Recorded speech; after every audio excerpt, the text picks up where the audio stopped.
wie ein Zebra zu seinen Streifen gekommen ist. Am Anfang sind alle Tiere blut. Sie hatten kein Fell, keine Hörner und kein Geweih, nur blutige Haut. Aber dann an einem Tag hat es geheissen: in der Höhle in den Bergen gibt es Kleider. Wer zuerst kommt, nimmt zuerst. Da sind alle Tiere losgerannt zu den Bergen. Nur das Zebra ist immer wieder stehen geblieben und hat ein bisschen Gras abgerupft und gefressen. Die anderen Tiere sind schon bald zu der Höhle gekommen, haben reingedrängelt und angefangen, in den Fählen rumzuwühlen. Nur das Zebra war noch nicht da. Es hat halt immer noch Hunger gehabt und ist stehen geblieben und hat Gras abgerissen und gefressen. Jedes Tier in der Höhle hat das schönste Fell für sich wollen.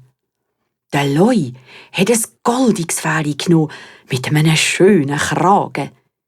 Die Giraffe hat eins genommen mit 2 Hörnchen.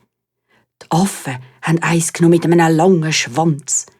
Das Wespe eins mit einem Stachel, der Pelikan eins mit einer Tasche am Schnabel und die Schildkröte hat sich einen Panzer ausgesucht. Und der Büffel ein Fell mit 2 Hörnern. Alle Tiere haben etwas Schönes genommen. Nur das Zebra war noch nicht da. Es ist immer wieder stehen geblieben und hat Gras abgerupft. Und wo es endlich auch in der Höhle angekommen ist, sind alle schönen Sachen weg. Nur noch so ein lächerliches Fell mit weißen und schwarzen Streifen ist übrig geblieben. Es war furchtbar enttäuscht und traurig. Aber dann hat es gedacht: lieber so ein doofes Kleid mit Streifen als gar kein Kleid. Und es hat das gestreifte Kleid angelegt. Es hat passt wie angegossen. Wo das Zebra wieder auf die Weide rausgekommen ist, da haben die anderen Tiere alle gelacht.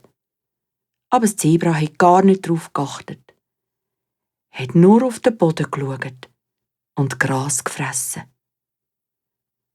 Aber beim Grasfressen hat es plötzlich etwas gemerkt.